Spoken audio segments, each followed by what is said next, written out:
Hello student, फिर से स्वागत है आपके अपने YouTube channel inside OT with Suraj sir में। चलिए बच्चों, शुरू करते हैं आज की क्लास। आज की जो क्लास रहेगी बच्चों, वो रहेगी मसल रिलैक्सेंट के बारे में। मसल रिलैक्सेंट को पढ़ने से पहले हम फिजियोलॉजी पढ़ेंगे थोड़ी सी उसकी, उसके बाद में मसल रिलैक्सेंट जो ड्रग्स है उनके बारे में पढ़ेंगे। ये जो क्लास है एकेडमिक और जो आपके कॉम्पिटिटिव एग्जाम है, दोनों के लिए ही बहुत इंपॉर्टेंट रहने वाला है। तो चलिए शुरू करते हैं आज की क्लास। देखिए, मसल रिलैक्सेंट ऐसी ड्रग्स है जो कि किसी पेशेंट को जब जनरल एनेस्थीसिया दिया जाता है तो उस दौरान काम में ली जाने वाली ड्रग्स में से है। ठीक है, चलिए स्टार्ट करते हैं। सबसे पहले बात करेंगे physiology of neuromuscular junction. Neuromuscular junction की फिजियोलॉजी आना बहुत ही ज्यादा जरूरी है। यहीं से फिर आगे अपन डिस्कस स्टार्ट करेंगे। ठीक है, न्यूरोमस्कुलर जंक्शन जो रहता है, अच्छा न्यूरोमस्कुलर जंक्शन होता क्या है? आपने फर्स्ट ईयर जब पढ़ा होगा, फर्स्ट ईयर में एना एंड फिजियो पढ़ी होगी। ठीक है, तो पहले एनाटॉमी पढ़ी होगी, फिर फिजियोलॉजी पढ़ी होगी कि क्या होता है और किस तरीके से काम करता है, उसको हम बोलते हैं एनाटॉमी एंड फिजियोलॉजी। एनाटॉमी का मतलब क्या हो गया कि कैसा होता है और किस तरीके से वर्क कर रहा होता है, उसको हम नाम देते हैं फिजियोलॉजी। ठीक है, तो आपने न्यूरोमस्कुलर जंक्शन है वो पढ़ा होगा, कैसा होता है और किस तरीके से काम करता है। तो किस तरीके से काम करता है इसके बारे में हम आज यहाँ पर बात करेंगे, ताकि हम आगे मसल रिलैक्सेशन को समझने में बहुत आसानी अपने को रहे। ये जो क्लास है बहुत ही शॉर्ट एंड स्वीट है। बहुत हार्ड टॉपिक जो है उनमें से एक है मसल रिलैक्सेशन, लेकिन मैं बहुत ही इजी तरीके से आप लोगों को समझाने की कोशिश करूंगा। दो क्लासें इसकी रहेगी। फर्स्ट क्लास ये है, इसके बाद में एक और क्लास करेंगे। अगर कुछ छूट जाता है तो थर्ड क्लास भी अपन ट्राई करेंगे उसमें करने का। तो चलिए, बिल्कुल ही बेसिक इंग्लिश में बता रहा हूँ, बताऊंगा सारा हिंदी में, लिखा हुआ इंग्लिश में है, समझ में आ जाएगा इजीली। चलिए, न्यूरोमस्कुलर जंक्शन जो रहता है उस पे क्या रहते हैं, नर्व एंड रहते हैं और सिनेप्टिक क्लेफ्ट रहती है। ठीक है, अगर मैं डायग्राम नहीं लिया, अगर डायग्राम लेता तो आपको पूरा उससे बताया था, लेकिन फिर भी मैं बनाने की कोशिश यहाँ पर करूंगा। उसमें क्या रहता है, नर्व एंड रहता है, सिनेप्टिक क्लेफ्ट रहता है, जो बीच का गैप होगा उसको बोलेंगे अपन, और मसल एंड प्लेट रहती है। ठीक है, उसके बाद में उसमें क्या होते हैं, न्यूरोट्रांसमीटर होते हैं। The neurotransmitter responsible for neurotransmission at neuromuscular junction. ठीक है, और उसको क्या नाम दिया जाता है, एसिटाइल कोलिन। इंपॉर्टेंट रहेगा, कॉम्पिटिटिव एग्जाम में बहुत बार पूछा जाता है। लाइन देखिए, लाइन बोल रहा है न्यूरोट्रांसमीटर। न्यूरोट्रांसमीटर क्या होते हैं, बिल्कुल आसानी भाषा में समझे, कुछ ऐसे केमिकल होते हैं जो कि जो न्यूरॉन्स रहेंगे उन दोनों न्यूरॉन्स के बीच में आ जाते हैं कुछ केमिकल, और इधर का मैसेज इधर ट्रांसफर करने का काम करते हैं। उसको अपन बोल देते हैं न्यूरोट्रांसमीटर, जो कि किसके लिए रेस्पॉन्सिबल होते हैं, मैसेज ट्रांसफर के लिए, मतलब न्यूरो ट्रांसमिशन के लिए रेस्पॉन्सिबल होते हैं। और नाम क्या है उस एंजाइम का, नाम क्या रहेगा, एसिटाइल कोलिन, जिसको हम शॉर्ट में क्या बोलते हैं, ACH। जहां जहां ACH बोलूं मतलब एसिटाइल कोलिन के बारे में मैं बात कर रहा हूं। ठीक है, ये बनता कहां पर, इसका सिंथेसिस कहां पर होता है, नर्व साइटोप्लाज्म में ये बनता है। और कॉम्बिनेशन ऑफ कोलिन, देखो पूरा नाम देखो इसका क्या है, एसिटाइल कोलिन। तो क्या रहेगा इसका कॉम्बिनेशन ऑफ, इसमें कोलिन रहेगा और एसिटाइल ग्रुप रहेगा। Choline which is taken from outside and acetyl को एंजाइम ए। ये देखो, ये इंपॉर्टेंट है, अगर कोई पूछ ले कि कौन सा एंजाइम रहता है न्यूरोट्रांसमीटर में, तो एसिटाइल को एंजाइम ए पाया जाता है, which is synthesis by mitochondria, जो कि किसके द्वारा बनाया जाता है, माइटोकॉन्ड्रिया के। कॉम्पिटिटिव एग्जाम में यहां से कुछ भी पूछा जा सकता है, कोई बड़ी बात नहीं है। मैं इंपॉर्टेंट जो जो लगा रहा हूं वो तो कंफर्म चांस रहते हैं। अगर पेपर हार्ड बनाने बैठ जाए वो, तो एक सेकंड में यहां से हार्ड कर सकता है पेपर को। बिल्कुल सिंपल सिंपल आपसे सवाल पूछ ले, इतना सा भी पूछ ले ना कि एसिटाइल कोलिन में कौन सा एंजाइम रहेगा, तो एसिटाइल को एंजाइम ए, थोड़े से नाम बदल के ऑप्शन दे दे, कंफ्यूज हो जाओगे। ठीक है, और कहां पर बनता है ये, कहां पर सिंथेसिस होता है, माइटोकॉन्ड्रिया के अंदर सिंथेसिस होता है। अब इसमें आपने क्या पढ़ा, आपने इसमें पढ़ा कि नर्व होता है, ठीक है, उसके बीच में जो क्लेफ्ट होती है उसको सिनेप्टिक क्लेफ्ट बोलते हैं। वहां पर न्यूरोट्रांसमीटर होते हैं जो कि मैसेज ट्रांसफर का काम करते हैं, न्यूरोट्रांसमीटर। और उस मैसेज ट्रांसफर को क्या बोलते हैं, न्यूरो ट्रांसमिशन बोला जाता है। कौन करता है, एसिटाइल कोलिन एंजाइम करता है। इसमें कोलिन ग्रुप होता है और आपके एसिटाइल कोएंजाइम ए होता है, जो कि कहां पर बनता है, माइटोकॉन्ड्रिया में। और ये कहां पर बनता है, नर्वसाइटोप्लाज्म में बनता है। क्लियर है बात? चलिए, सॉरी, नर्वसाइटोप्लाज्म में क्या रहेगा आपका, सिंथेसिस इन नर्वसाइटोप्लाज्म। ठीक, नेक्स्ट चलते हैं।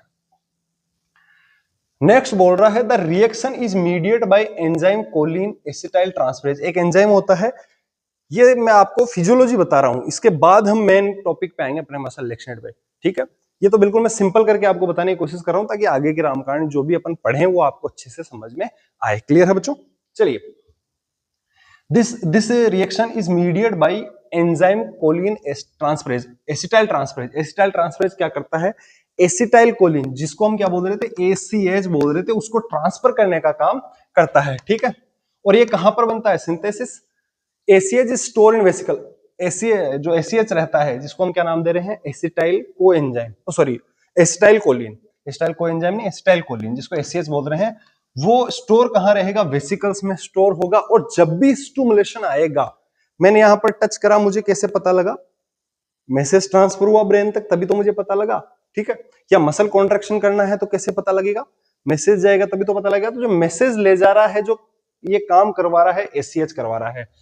जब भी जो आपके नर्व रहेगी वो स्टिमुलेट होगी, जब ये क्या करेगा, वेसिकल्स कहां पर आएंगे, whenever there is stimulation of nerve, these vesicles migrate to surface, surface की तरफ माइग्रेट रहेगी, ठीक है।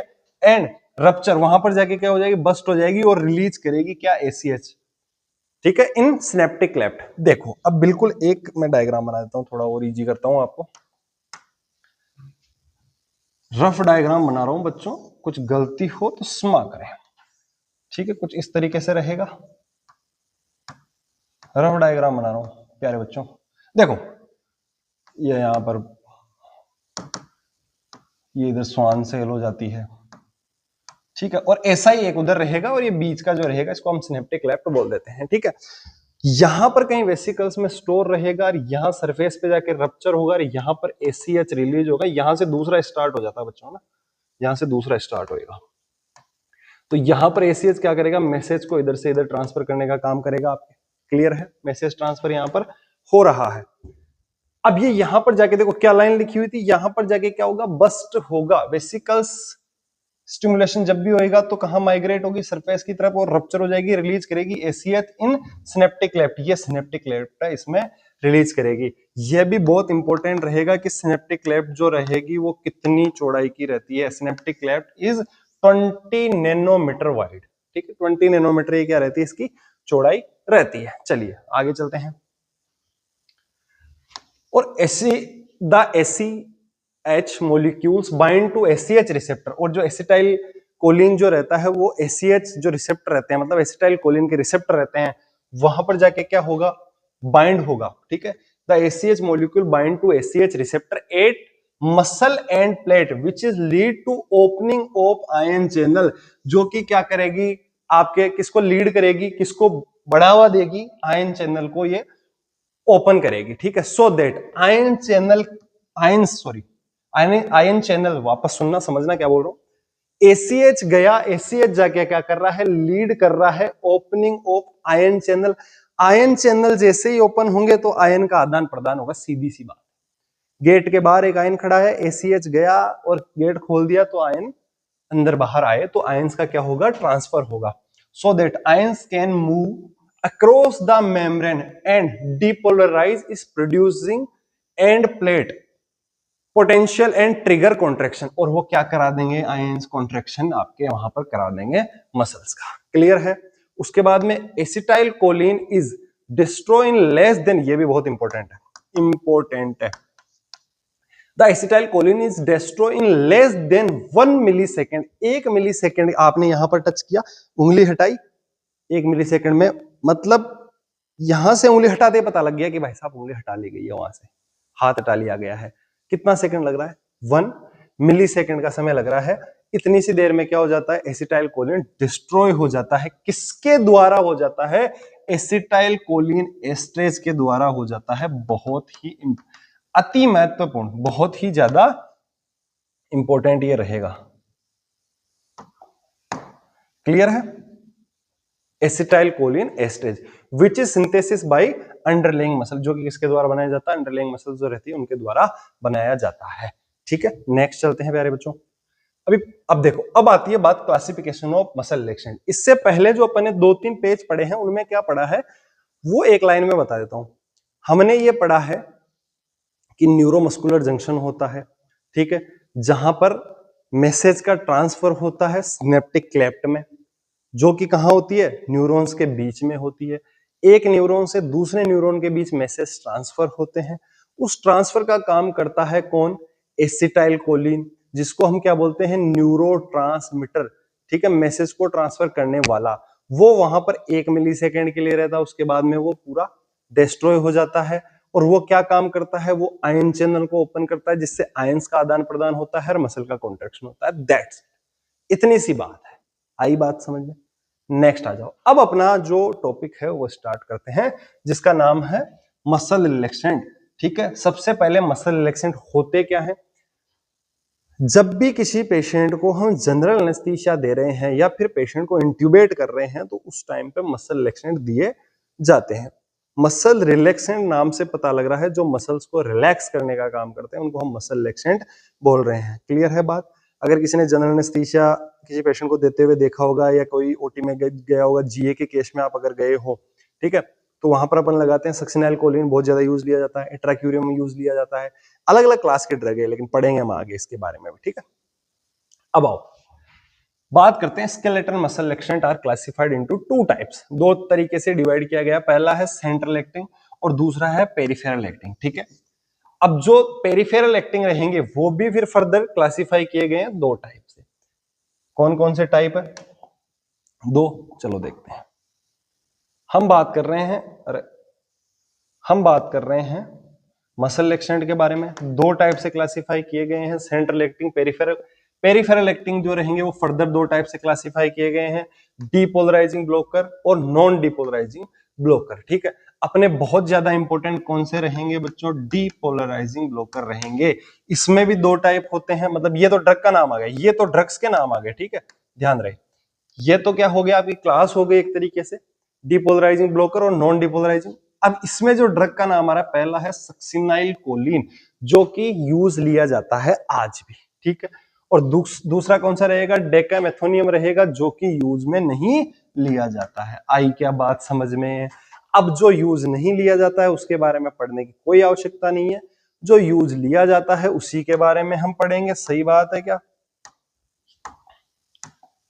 ठीक है, चलो तो सबसे पहले बात करते हैं सक्सिनाइलकोलिन के बारे में। क्लियर है? ड्रग का नाम क्या रहेगा बच्चों? सक्सिनाइलकोलिन। इसके बारे में थोड़ी सी हिस्ट्री पढ़ेंगे, उसके बाद में हम इस ड्रग के ऊपर आ जाएंगे पूरी तरीके से। ठीक है, हालांकि इस जगह से क्वेश्चन नहीं पूछा जाता है, लेकिन अगर उसको हार्ड पेपर बनाना है तो पूछ भी सकता है, कोई बड़ी बात नहीं है। ठीक है, तो देखो, इट वॉज इंट्रोड्यूस बाई, इसको सबसे पहले इंट्रोड्यूस किसने किया था? साइंटिस्ट के नाम दे रखे हैं द सेल्फ एंड फोर्ड, 2 नाम दे रखे हैं। इन कब कब किया था इसने? 1952 के अंदर इसको क्या किया था इन्होंने, एक तरीके से इंट्रोड्यूस किया था। ठीक है, ये नाम इतने इंपॉर्टेंट नहीं है जितना ये नाम। ठीक है, ये नाम इसलिए है क्योंकि फर्स्ट क्लिनिकल यूज किसने लिया था? बोवेट ने लिया था, और इसको नोबेल प्राइज मिला था मसल रिलैक्सेंट, सक्सिनाइलकोलिन को एज ए मसल रिलैक्सेंट काम में लेने के लिए इसको नोबेल प्राइज दिया गया था। नोबेल इसलिए ये बहुत ही इंपॉर्टेंट नाम है। जब भी मसल रिलैक्सेंट का नाम आता है या सक्सिनाइलकोलिन का नाम आता है, स्पेशली जब जब इस नाम के बारे में जरूर बात होती है। ठीक है, इसका प्रोनाउंसिएशन आई थिंक मैं सही नहीं कर रहा हूं, देख लेना। उसके बाद आ जाते हैं इसके फार्मेकोकाइनेटिक्स के बारे में। फार्मेकोकाइनेटिक्स कुछ इस प्रकार है कि इसको फ्रिज में हम रखते हैं, 4 डिग्री सेल्सियस पे इसको स्टोर किया जाता है। 4 डिग्री सेल्सियस पे स्टोर नहीं करोगे तो क्या होगा भाई साहब? ये खराब हो जाएगा, सीधी सी बात। ठंडे स्थान पे इसको रखना है, ड्राई फ्लेस और कोल्ड स्टोरेज में रखते हैं। कोल्ड मतलब 0 डिग्री से नीचे नहीं जाना है, 4 डिग्री सेल्सियस तक जहां टेम्परेचर रहे वहां पर आप इसको रख सकते हो। बहुत ही इंपॉर्टेंट लाइन, अति आवश्यक। Onset of action is within 30 to 60 second. बहुत से कॉम्पिटिटिव एग्जाम में क्वेश्चन पूछा गया है। अभी कुछ बच्चों के एकेडमिक के भी एग्जाम है, जो बच्चे ओटी फाइनल ईयर का पेपर देंगे राजस्थान में, उनके पेपर आई थिंक मंडे से स्टार्ट हो रहे हैं। तो ये टॉपिक इंपॉर्टेंट है भाई साहब, आपके एग्जाम में पूछा जा सकता है। तो एकेडमिक वाले जो बच्चे हैं जो फाइनल ईयर का एग्जाम अभी देने जा रहे हैं, ध्यान रहे, कंफर्म पूरे चांस है मसल रिलैक्सेंट के पूछे जाने के। 10 नंबर का पूछा जा सकता है, 10 नंबर या 15 नंबर, जितना भी नंबर का आपका बड़ा क्वेश्चन पूछा जाएगा वहां पर ये पूछे जा सकते हैं। ऑनसेट ऑफ एक्शन कितना रहता है? 30 से 60 सेकंड रहता है। और ड्यूरेशन ऑफ एक्शन, ये भी important, duration of action usually कितना रहता है? लगभग 10 मिनट या उससे कम आपको देखने को मिलेगा। लगभग 10 मिनट के समथिंग इसका ड्यूरेशन ऑफ एक्शन रहता है। Because of this early onset and short duration, मतलब फटाफट काम कर रहा है, 30 से 60 सेकंड के अंदर अंदर काम करना स्टार्ट कर रहा है, मतलब अर्ली फटाक से काम कर रहा है, और ड्यूरेशन ऑफ एक्शन भी क्या है इसका, कम है। इस कारण से इसको बहुत ही अच्छा मसल रिलैक्सेंट मान रहे हैं। देखो आगे, because of this early onset and short duration succinyl choline is the ideal muscle relaxant for intubation, intubation के लिए ये बहुत ही अच्छा है। However due to the side effect, लेकिन कुछ साइड इफेक्ट के कारण भी थोड़ा उनका भी तो ध्यान रखना पड़ता है कि भाई साहब कहीं साइड इफेक्ट नहीं हो जाए, तो उनका ध्यान रखते हुए, ठीक है, due to side effect its use only restricted to rapid sequence intubation और डिफिकल्ट इंट्यूबेशन, ठीक है, रैपिड सीक्वेंस इंट्यूबेशन या डिफिकल्ट एयरवे मैनेजमेंट वाली सिचुएशन में भी इसको काम में लिया जाता है। इसके साइड इफेक्ट रहते हैं, इसलिए थोड़ा सा इसको तरीके से काम में लिया जाता है, कहने का मतलब ये है। ऐसा नहीं कि हर कहीं आप सक्सिनाइल कोलिन लगा रहे हो, ऐसा नहीं होता है, ठीक है। आईसीयू में कई बार पेशेंट रहता है, इंट्यूबेटेड पेशेंट रहता है, फाइट कर रहा होता है, वहां हम एट्रा भी यूज करते हैं, सक्सिनाइल कोलिन वहां पर यूज नहीं करते हैं, तो इनका ध्यान रखा जाता है। रैपिड सीक्वेंस इंट्यूबेशन या डिफिकल्ट एयरवे मैनेजमेंट वाली सिचुएशन रहे, वहां पर ही इसको काम में लिया जाता है। आई क्या समझ में? Very nice. नेक्स्ट चलो, उसके बाद बात करते हैं इसकी डोज के बारे में। डोज जो रहती है 1 से 2 mg पर केजी इसकी डोज रहती है, इंपॉर्टेंट रहेगा, कोई भी पूछ ले सक्सिनाइल कोलिन की डोज क्या रहती है, तो 1 to 2 mg पर केजी। ये 1 to 2 mg पर केजी वाला सिस्टम सबको समझ में आ गया होगा आई थिंक। अगर किसी को नहीं पता है कि किस तरीके से देखा जाता है, तो मेरी पुरानी क्लासेस देखिए बच्चों, वहां पर बहुत अच्छे से मैंने बता रखा है। mg और ml पर केजी वाला जो सिस्टम है उसको अच्छे से मैंने समझा रखा है, ठीक है। अभी ये टॉपिक काफी बड़ा है, तो अभी मैं यहाँ पर आपको नहीं समझाने वाला हूँ। तो चैनल को सब्सक्राइब करना है, वीडियो अच्छा लगे तो लाइक करना है और शेयर करना, और फटाफट यार 5000 सब्सक्राइबर अब कंप्लीट करो। बीच में मैंने क्लासेस नहीं डाली थी, तो उसके लिए माफी चाहूंगा। आप लोग भी मेरे से थोड़ा नाराज हो, क्योंकि मैं बीच में एकदम से क्लासेस डालना बंद कर दिया था, उसके लिए माफी चाहूंगा। अभी जैसे मैं एक क्लास कल अपलोड कर दूंगा, आज रिकॉर्ड हो रही, कल अपलोड कर दूंगा, उसके बाद में मैं कोशिश करूंगा कि धीरे धीरे रेगुलर क्लासेस में जो है आगे कंटिन्यू करूं। और जो बच्चे अभी राजस्थान के फाइनल ईयर ओटी का फाइनल ईयर पेपर दे रहे हैं, बच्चों में तुम्हारे लिए इंपॉर्टेंट जो क्वेश्चंस रहेंगे 5-10, वो भी मैं एक बार आपको यहाँ पर बता दूंगा, ताकि आपको एग्जाम फाइनल ईयर एग्जाम में थोड़ी मदद मिल सके। हालांकि वैसे तो सारे इंपॉर्टेंट होते हैं, क्योंकि कल को कॉम्पिटिटिव एग्जाम भी तो दोगे, तो कॉम्पिटिटिव एग्जाम में कोई इंपॉर्टेंट नहीं होता है, वहां तो कुछ भी पूछा जा सकता है, ठीक है। लेकिन आप यहाँ पर अच्छा परफॉर्म करो, उसके लिए मैं आप लोगों के लिए थोड़ा कुछ करने की कोशिश करूंगा। पेपर जो है गेस्ट पेपर तरीके से बोल सकते हैं, इंपॉर्टेंट पेपर बोल सकते हैं, वो मैं यहाँ पर कोशिश करूंगा बताने की। कुछ क्वेश्चंस बताऊंगा, उनके आंसर भी बताऊंगा। एग्जाम में आना नहीं आना एक अलग बात है, लेकिन मैं कोशिश करूंगा कि उनमें से आपको जो है फाइनली पेपर में मदद मिले। चलिए अब बात करते हैं मेटाबॉलिज्म की। मेटाबॉलिज्म कहां पर होगा, ठीक है। ये इसका मेटाबॉलिज्म होगा प्लाज्मा के अंदर। किसके द्वारा होगा, बहुत इंपॉर्टेंट, स्यूडोकोलिन एस्ट्रेज एक एंजाइम है, उसके द्वारा सक्सिनाइल कोलिन का मेटाबॉलिज्म देखने को मिलता है। विच इज सिंथेसिस, कहां पर बनता है ये, in liver and present in plasma. कहां पर बनेगा, लीवर के अंदर तो ये बनता है, ठीक है भाई साहब, और प्लाज्मा के अंदर प्रेजेंट होता है। देयरफॉर इस कारण से मेटाबॉलिज्म से क्वेश्चन पूछा गया था, डीएसएसबी का एग्जाम हुआ था, उसमें क्वेश्चन आया था मेटाबॉलिज्म से, ठीक है। आई थिंक इस ड्रग का आया था या एक ड्रग का आया था, मैं कंफर्म नहीं हूं किस ड्रग का आया था, लेकिन मेटाबॉलिज्म से क्वेश्चन पूछा गया था। जीए के ड्रग्स में से पूछा गया था, 3-4 ड्रग जो है इनमें से किसी एक से पूछा गया था। तो कौन मेटाबोलाइज कर रहा है, स्यूडोकोलिन एस्ट्रेज मेटाबोलाइज इसको कर रहा है, ठीक है। सिंथेसिस हो रहा है लीवर के अंदर, प्रेजेंट होता है प्लाज्मा के अंदर। देयरफॉर टू प्रिवेंट इस metabolism it should be given at faster rate. इसलिए अब देखो इसका कितनी देर बताया मैंने, 10 मिनट तक इसका इफेक्ट बताया मैंने आप लोगों को। इफेक्ट तो फटाफट आता है, लेकिन प्लाज्मा के अंदर प्रेजेंट होता है कौन, स्यूडोकोलिन एस्ट्रेज, तो इसके मेटाबॉलिज्म के चांस रहते हैं फटाफट होने के। इसलिए इसको कैसे दिया जाता है, इसको फास्ट दिया जाता है, ठीक है। It's metabolism it should be given at faster rate. Clear है बच्चों। नेक्स्ट चलो, नेक्स्ट बोल रहा है मैकेनिज्म ऑफ एक्शन।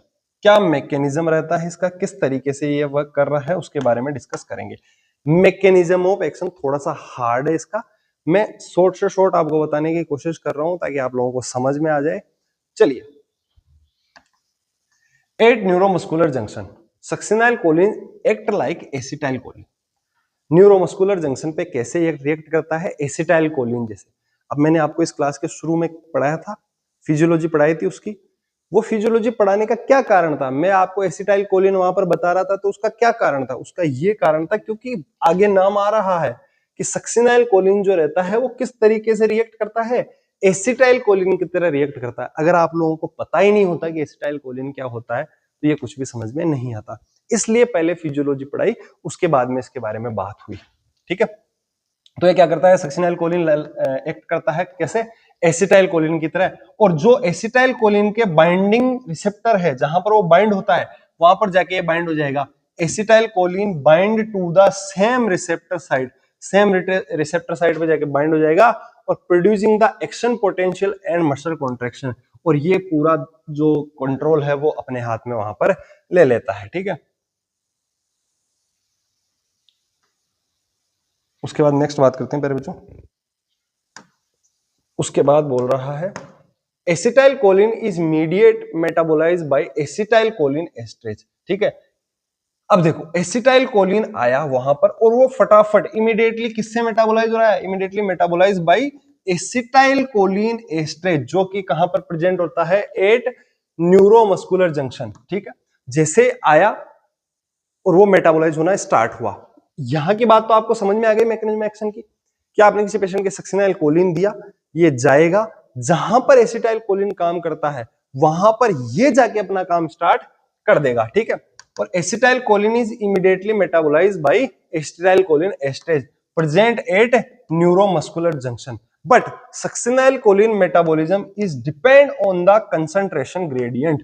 अब देखो वहां पर दो चीजें हो गई, अरे समझ तो आ रहा है क्या भाई, कहीं पता लगे नींद ही आने लग गई क्लास में, इतना हार्ड टॉपिक भी नहीं है, बीच बीच में बोल रहा हूँ कि मसल रिलेक्शन थोड़ा हार्ड रहता है, तो स्टीरियो मत बिठा लेना दिमाग में कि बहुत ज्यादा हार्ड है समझ ही नहीं आ रहा, ऐसा भी नहीं है, समझ में आएगा। थोड़ी सी शांति बनाए रखें और सोने की कोशिश नहीं करें, सोने की कोशिश करोगे तो फिर समझ में नहीं आएगा। क्लियर है? अब देखो वापस बता देता हूं क्या बात हो रही थी, बात ये हो रही थी कि भाई साहब एसिटाइल कोलिन क्या काम करता है, मसल कॉन्ट्रैक्शन कर रहा है, वहां पर मैसेज ट्रांसफर का काम कर रहा है, वहां पर सक्सिनाइल कोलिन जो आप ड्रग लगा रहे हो वो जाके वहां पर बैठ गई, तो बाकी एसिटाइल कोलिन बचा, उसका क्या होगा, तो उसका ये होगा कि जो एसिटाइल कोलिन एस्ट्रेज है उसको मेटाबोलाइज कर देगा, लेकिन जो सक्सिनाइल कोलिन इसकी जगह गया है, किसकी जगह, एसिटाइल कोलिन की जगह, ठीक है, वो मेटाबोलाइज नहीं होगा जल्दी से, उसका मेटाबॉलिज्म डिपेंड करेगा किस पे, कंसंट्रेशन ग्रेडियंट पे, कितना कंसंट्रेशन पे है, ठीक है, उस पर डिपेंड करेगा वो, depend on concentration gradient between plasma and neuromuscular junction, किस किस के बीच, प्लाज्मा और न्यूरोमस्कुलर जंक्शन के बीच, और उससे क्या होगा, उससे ये होगा making excessive availability of succinylcholine at neuromuscular junction, इस कारण से न्यूरोमस्कुलर जंक्शन पे थोड़ा सा ज्यादा देर तक रुका रहेगा। कौन कौन, जो ड्रग लगा रहे हो आप, वो ड्रग कौन सी लगा रहे हैं भाई साहब, एसिटाइल कोलिन लगा रहे, सॉरी सक्सिनाइल कोलिन आप ड्रग लगा रहे हो। क्लियर है? आगे क्या बात समझ में? इसलिए एसिटाइल कोलिन तो बेचारा 1 मिलीसेकंड में गायब हो रहा था वहां से, लेकिन सक्सिनाइल कोलिन इतना जल्दी नहीं होगा, थोड़ा सा रुकेगा। आई क्या बात समझ में? Very nice. नेक्स्ट चलिए जी, नेक्स्ट बात करते हैं सिस्टमिक इफेक्ट, जहां से सबसे ज्यादा क्वेश्चन पूछे जाते हैं कॉम्पिटिटिव एग्जाम में। मसल रिलेक्शन की जब भी बात आएगी तो उसमें सिस्टमिक इफेक्ट से क्वेश्चन अच्छे पूछे जाते हैं सक्सिनाइल कोलिन से। तो चलिए, पहला, कार्डियोवैस्कुलर सिस्टम पे क्या इफेक्ट करेगा साहब, ब्रेडिकार्डिया करेगा, सीधी सी बात, बिल्कुल सिंपल और इजी। हालांकि और भी इसके बारे में बता सकता था, लेकिन मुझे जितना सिंपल हो सकता था उतना करना था। कार्डियोवैस्कुलर पर सिस्टम पे काम करके क्या करेगा, प्रोड्यूस करेगा ब्रेडिकार्डिया, ठीक है। और अगर ज्यादा हाई डोज में दो तो क्या करेगा, at very high dose it may be cause tachycardia, अगर बहुत ज्यादा हाई डोज में दोगे तो फिर टेकिकार्डिया वहां पर करना स्टार्ट कर देगा। उसके बाद में हाइपरकेलेमिया भी करेगा भाई साहब। Hyperkalemia is the most prominent effect of suxamethonium, मतलब सक्सिनाइल कोलिन, दो नाम है इसके, which can cause due to the excessive muscle fasciculation, मतलब इसका मतलब ये हो गया कि बहुत ज्यादा कॉन्ट्रैक्शन हो रहे हैं बार बार, तो उसके कारण से हाइपरकेलेमिया वहां पर देखने को मिलेगा जब भी आप सक्सिनाइल कोलिन किसी पेशेंट को दोगे। आई क्या बात समझ में? नेक्स्ट, हाइपरकेलेमिया का मतलब क्या हो गया भाई साहब, कमेंट करके बताओ। मैंने तो बहुत बार क्लासों में बता रखा है हाइपरकेलेमिया क्या होता है, टेकिकार्डिया ब्रेडिकार्डिया तो लगभग सभी को आता होगा, हाइपरकेलेमिया क्या होता है कमेंट करके बताना, तो मुझे पता लगे, प्रेजेंस पता लगे आप लोगों की प्रेजेंस क्या है क्लास में। और क्या करेगा, देखो सेंट्रल नर्वस सिस्टम सीएनएस पे वर्क करेगा, सीएनएस पे वर्क करके क्या करेगा, succinylcholine increase intracranial tension. Important बात है भाई साहब, क्वेश्चन पूछा गया है यहां से, पूछ लिया जाए कि किसी पेशेंट को आपने सक्सिनल कोलिन मसल रिलैक्सेंट लगाया, बताइए सेंट्रल नर्वस सिस्टम पे क्या इफेक्ट करेगा, आईसीपी घटा देगा, आईसीपी बढ़ा देगा, कोई इफेक्ट नहीं करेगा, या कुछ और भी एक ऑप्शन दे सकता है। तो सक्सिनल कोलिन क्या करेगा, इंक्रीज करेगा इंट्राक्रेनियल टेंशन, जिसको आप क्या बोलते हो, आईसीपी हम बोल देते हैं, ठीक है। आइस पे क्या इफेक्ट करेगा, सक्सिनल कोलिन इंक्रीज करेगा इंट्राओक्यूलर टेंशन, आईओटी जो है इंट्राओक्यूलर टेंशन, इसको भी क्या करेगा, इंक्रीज करेगा। अब देखो समझने की बात कैसे है, यहां लिख लो आईसीपी, यहां लिख लो आईओपी, ठीक है, दोनों को क्या कर रहा है, इंक्रीज कर रहा है। आगे चलो, जीआईटी पे क्या इफेक्ट करेगा, इंट्रागैस्ट्रिक प्रेशर को क्या करेगा, इंक्रीज कर देगा, ठीक है, यहां लिख लो इंट्रागैस्ट्रिक प्रेशर, इंट्रागैस्ट्रिक प्रेशर को भी क्या कर रहा है, ये इंक्रीज कर रहा है, ठीक है। Intragastric pressure is increase due to the contraction of abdominal muscle, abdominal muscle का कॉन्ट्रैक्शन होगा, कॉन्ट्रैक्शन के कारण क्या होगा, आपके इंट्रागैस्ट्रिक प्रेशर इंक्रीज होगा। आई क्या बात समझ में। अब देखो तीन चीज लिख लो, आईसीपी, आईओपी और इंट्रागैस्ट्रिक प्रेशर, भाई सब तीनों बढ़ाता है सक्सिनल कोलिन को, एक सेकंड में याद है, नहीं याद है तो लिख लो, जहां पर सक्सिनल कोलिन ड्रग लिखना स्टार्ट कर रहे हो नोटबुक में, वहां सबसे ऊपर लिख लो। ऐसी चीजें एग्जाम में पूछी जाती है और ऐसी चीजों को याद रखना एक ही तरीका है, टॉपिक लिखो उसके सामने गोला बना के लिख दो, ठीक है। नेक्स्ट चलते हैं प्यारे बच्चों, क्लास समझ में नहीं आए तो कमेंट कर देना, और शॉर्ट बना के भी डाल सकता हूं, कोई बड़ी बात नहीं है, उसमें थोड़ा सी मेहनत और लगेगी, बस इतना है। और नहीं समझ में आए तो एक बार और देख लेना, मसल रिलैक्सेंट ऐसा टॉपिक है, एक बार में समझ नहीं आए तो दोबारा पढ़ो, सीधी सीधी बात, दोबारा पढ़ो, अच्छे से कंसंट्रेट होकर पढ़ो, समझ में आ जाएगा। ये जीआईटी के बारे में बात हो गई, उसके बाद में मैलिग्नेंट हाइपरथर्मिया, हाइपरथर्मिया का मतलब बॉडी का टेम्परेचर बढ़ेगा आपके। Succinyl choline is the most commonly injectable drug, ठीक है, इससे क्या होता है, इंप्लीमेंटेड ड्रग, सॉरी, इससे क्या रहेगा, मैलिग्नेंट हाइपरथर्मिया आपको देखने को मिलेगा, सीधी बात है, बॉडी का टेम्परेचर इंक्रीज होता है। एनाफाइलेक्सिस, एनाफाइलेक्सिस का मतलब हो गया एक तरीके से इन्फेक्शन, या फिर इन्फेक्शन नहीं, सॉरी इन्फेक्शन नहीं बोलेंगे, रिएक्शन, ऐसी रिएक्शन जब किसी ड्रग को दिया जाता है और वो बॉडी के लिए सूटेबल नहीं होती, तो बॉडी क्या करती है, उसके अगेंस्ट में काम करना स्टार्ट करती है, वो उसको हम बोल देते हैं हाइपर सेंसिटिविटी भी बोल सकते हैं। देखो जैसे लिखा हुआ है, severe hypersensitivity reaction can occur with succinylcholine, मतलब सिंपल भाषा में, और बढ़िया ये वर्ड मिल गया मेरे को, अगर किसी ड्रग का किसी पेशेंट पे रिएक्शन हो जाए, कई बार बोलते हैं हम ये ड्रग तो इस पे रिएक्ट कर गई, रिएक्शन कर गई, ठीक है, तो हाइपर सेंसिटिविटी भी उसी को बोलते हैं, उसको बोलते हैं एनाफाइलेक्सिक शॉक, ठीक है। Severe hypertension, sorry hypersensitivity reaction can occur with succinylcholine, clear है। हम क्या पढ़ रहे थे, हम सिस्टमिक इफेक्ट पढ़ रहे थे, किस पे क्या इफेक्ट करता है, तो सेंट्रल नर्वस सिस्टम की बात हुई, आइस की बात हुई, जीआईटी की बात हुई, हाइपरथर्मिया के बारे में बात हुई, एनाफाइलेक्सिस के बारे में बात हुई, और इससे पहले क्या बात हुई थी, हाइपरकेलेमिया करेगा, और कार्डियोवैस्कुलर सिस्टम पे क्या करेगा, आपको ब्रेडिकार्डिया करेगा, और हाई डोज तो टेकिकार्डिया भी करेगा। सिस्टमिक इफेक्ट सारे ही पढ़ लेना भाई, क्वेश्चन पूछा जाता है। उसके अलावा क्या करेगा, मेटर्स स्पाज्म, मतलब बच्चों के ऊपर भी इफेक्ट करेगा। सक्सिनाइल कोलिन को can cause masseter spasm, specially किसमें, चिल्ड्रंस के अंदर ये बहुत ज्यादा देखने को मिलता है, ठीक है, बच्चों में ज्यादा देखने को मिलता है, और ये एक तरीके का साइन है किसका, मैलिग्नेंट हाइपरथर्मिया का ये साइन है, बच्चों में ज्यादा देखने को ये मिलता है। बच्चों में सक्सिनाइल कोलिन को बहुत हम कोशिश करते हैं, जो एनेस्थेटिक होते हैं कोशिश करते हैं कम काम में ले। अब बात करते हैं कॉन्ट्राइंडिकेशन। कॉन्ट्राइंडिकेशन का सीधा सा मतलब यह है कहां पर काम में नहीं लेना है, सीधी बात। अगर किसी को हाइपरकेलेमिया नहीं पता क्या होता है तो यहां पर भी आंसर मिल जाएगा आप लोगों को, देखना भी कहां पर काम में नहीं लेना है। हाइपरकेलेमिया अगर पहले से किसी पेशेंट का जो है पोटेशियम बढ़ा हुआ है, वहां पर काम में नहीं लेना है। पोटेशियम नॉर्मल रेंज जो रहती है लगभग रहती है 5 से 5.5 मिली इक्विवेलेंट पर लीटर तक इसकी नॉर्मल रेंज रहेगी। अगर इससे ज्यादा पोटेशियम देखने को मिल रहा है, सीरम पोटेशियम अगर आपका मोर देन 5.5 मिली इक्विवेलेंट पर लीटर से ज्यादा है तो एब्सोल्यूट कॉन्ट्राइंडिकेशन है फॉर यूजिंग सक्सिनाइलकोलिन। वहां पर सक्सिनाइलकोलिन को काम में आपको नहीं लेना है, ठीक है। तो हाइपरकैलेमिया की कंडीशन में काम में नहीं लेना है। उसके बाद में सक्सिनाइलकोलिन क्या कर रहा है, इंक्रीज कर रहा है आईसीटी, मतलब इंट्राक्रैनियल टेंशन। अभी थोड़ी देर पहले बताया था, इंट्राक्रैनियल टेंशन को इंक्रीज करेगा, इंट्राओकुलर प्रेशर को इंक्रीज करेगा, इंट्रागैस्ट्रिक प्रेशर को इंक्रीज करेगा, मसल कॉन्ट्रैक्शन कर देगा ना, तो वो इंक्रीज करेगा।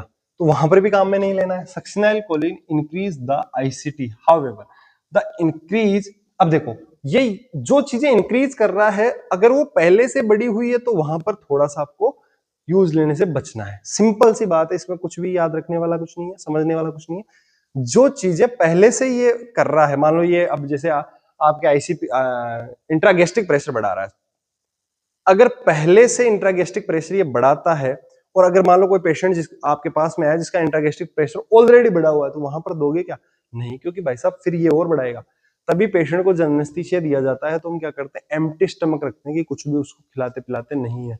तो उसका एक कारण ये भी है, क्योंकि इंट्रा जो आपका गैस्ट्रिक प्रेशर रहेगा अगर वो बढ़ा हुआ रहेगा, कुछ फुल टूस टूस के खा रखा है, पेट फुल भरा हुआ है, आपने लगा दिया मसल रिलैक्सेंट सक्सिनाइलकोलिन, भाई साहब मसल कॉन्ट्रैक्शन होगी, पूरा बाहर आ जाएगा और एस्पिरेट करेगा जो अलग। आई समझ में, लॉजिक समझ में आया? ठीक है। तो the ICT however the increase in transient and can be reversed with hyperventilation, therefore succinylcholine is, अब देखो लेकिन एक चीज और है, एब्सोल्यूट कॉन्ट्राइंडिकेटेड ये नहीं है। कब नहीं है? Succinylcholine is not absolute contraindicated for neurological and can be safely used if there is clear indication like rapid sequence intubation and possibility of difficult airway। मान लो आपके पास में न्यूरोलॉजिकल ऐसा पेशेंट आया जिसके भाई साहब आपको तो इंट्यूबेट करना ही पड़ेगा और कोई ऑप्शन नहीं है अपने को, तो फिर लगाना ही लगाना है, तो नहीं लगाओगे तो वैसे जाता रहेगा। ठीक है, चलिए नेक्स्ट। अगर कोई ग्लूकोमा का या आई इंजरी का पेशेंट है तो वहां पर देंगे क्या? नहीं, अभी थोड़ी देर पहले तो लिखा था आईओपी इंट्राओक्यूलर प्रेशर को इंक्रीज करेगा भाई साहब, इसलिए ग्लूकोमा और आई इंजरी के जो पेशेंट रहते हैं उनमें ये नहीं दिया जाता है। ग्लूकोमा में क्या होता है, आपका आईओपी ऑलरेडी बढ़ जाता है, जो फ्लूइड रहता है ना, एक्वस फ्लूइड रहता है, वो ज्यादा हो जाता है, आंखें से बाहर आ जाती है। ठीक है, ग्लूकोमा की कंडीशन में। या आई इंजरी जो रहती है पहले से लगी हुई है आंख में, आंख सूजी हुई है, ऐसे हो रखा है और उसमें फिर आप सक्सिनाइलकोलिन लगा रहे हो तो भी दिक्कत है, तो वहां पर भी नहीं लगाना है। क्लियर है क्या? नेक्स्ट, न्यूबॉर्न जो रहते हैं उनमें भी आपको ये नहीं देना है। न्यूबॉर्न और इन्फेंट जो रहेंगे उनमें नहीं देना है, क्योंकि प्रोड्यूस करेगा मोर हाइपरकैलेमिया, पोटेशियम की मात्रा ज्यादा कर देगा, के प्लस जो सीरम पोटेशियम है वो बढ़ा देगा। रीनल फेलियर का जो पेशेंट रहेगा उसमें भी आपको ये नहीं देना है, फिर वहां पर वापस से वही पोटेशियम आपको बढ़ा हुआ मिल जाएगा या कम मिलेगा। लेकिन ये तो क्या कर रहा है, हाइपरकैलेमिया करता है तो बढ़ा हुआ ही मिलेगा। प्रोलॉन्ग इंट्रा एब्डोमिनल इन्फेक्शन, अगर किसी के लंबे समय तक एब्डोमिनल इन्फेक्शन रहा है उसमें भी आपको ये बचना है। Prolong intra abdominal pressure sorry infection अगर किसी के है तो उससे बचना है, वहां पर आपको सक्सिनाइलकोलिन देने से बचना है। Infection is usually associate with acidosis which is associate with hyperkalaemia. फिर वहां पर से वापस से किसकी बात आ गई, हाइपरकैलेमिया की बात आ गई। फिर से पोटेशियम क्या होगा यहाँ पर, इंक्रीज।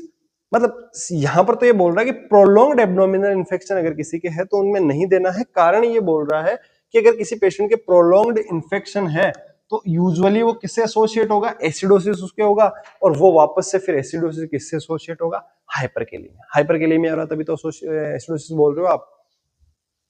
उसके बाद अगर कोई शॉक का पेशेंट है तो वहां पर भी आपको थोड़ा सा बचना है देने से। ठीक है, shock is associate with metabolic acidosis. ठीक है, हेंस वापस से वो किस पे आएगा, आपका हाइपरकैलेमिया। एक तरीके से एसिडोसिस आप बोल ही सकते हो, पोटेशियम बहुत ज्यादा बढ़ा है, एबीजी करवा रहे हो, एसिडोसिस आ रहा है, पोटेशियम बहुत ज्यादा बढ़ा हुआ उसमें आ रहा है, और आपकी गैसेस बैलेंस है वो भी प्रॉपर नहीं है, तो वहां पर भी आपको बचना है। उसके बाद नेक्स्ट चलते हैं प्यारे बच्चों। अगर मसल डिस्ट्रोफी का अगर कोई पेशेंट है वहां पर भी मसल रिलैक्सेंट नहीं देना है, सक्सिनाइल कोलिन नहीं देना है। These patient are so sensitive to succinylcholine, ठीक है, और उनमें क्या हो सकता है, that is severe life threatening hyperkalaemia can occur, और उनमें बहुत ज्यादा पोटेशियम की मात्रा बढ़ सकती है, लाइफ थ्रेटनिंग सिचुएशन हो सकती है, तो वहां पर भी आपको जो है इसको देने से बचना है। आई क्या समझ में बात? ये हो गए आपके कॉन्ट्राइंडिकेशन के बारे में बात, किसकी, मसल रिलैक्सेंट सक्सिनाइल कोलिन के कॉन्ट्राइंडिकेशन के बारे में बात। अब बात करेंगे ट्रीटमेंट के बारे में। आपने किसी पेशेंट को दे दिया, भाई साहब रिकवर ही नहीं कर रहा है वापस से, ठीक है, या फिर ऐसी कोई कंडीशन है आपको देखने को मिलेगी कि आपने किसी पेशेंट के मसल रिलैक्सेंट दिया और रिकवर नहीं कर रहा है वापस से, मतलब आपने जो रिवर्सल है वो भी दिया, दिक्कत हो गई पेशेंट की, तो फिर क्या करोगे? तो ट्रीटमेंट क्या है, कंटिन्यूअसली क्या करोगे आप उसको इंटरमीडिएट पॉजिटिव प्रेशर वेंटिलेशन पे रखोगे, मतलब एक तरीके से आप उसको वेंटिलेटर पे डाल दोगे पेशेंट को, ठीक है, और वेट करोगे किसका, स्पॉन्टेनियस रिकवरी का आप वेट करोगे। Spontaneous recovery occur in almost all cases after delayed period. अगर कोई पेशेंट के आपने मसल रिलैक्सेंट दिया और मान लो वो रिकवर नहीं करा, तो थोड़ा सा समय लगता है, लेकिन वो वापस से वो रिकवर कर जाता है, कोई दिक्कत नहीं आती। लेकिन अगर नहीं करता है तो थोड़ा सा समय लेके वो कर जाता है, आप पॉजिटिव प्रेशर वेंटिलेशन देते हो तो ऑलमोस्ट सभी केसेस में ये कर जाता है। फिर भी अगर नहीं करता है तो क्या करें? तो फिर fresh frozen plasma, it should be given only if patient is not recovering spontaneously. Spontaneous का मतलब होता है अपने आप से। अगर वो फिर अपने आप से रिकवर नहीं करता है, मान लो आपने थोड़ा समय लिया, आपने पॉजिटिव प्रेशर वेंटिलेशन पे पेशेंट को रखा और फिर भी अगर वो रिकवर नहीं कर रहा है, तो फिर क्या करोगे आप? फ्रेश फ्रोजन प्लाज्मा उस पेशेंट को दोगे। It should be given only if patient is not recovering spontaneously, अपने आप रिकवर नहीं कर रहा है तो।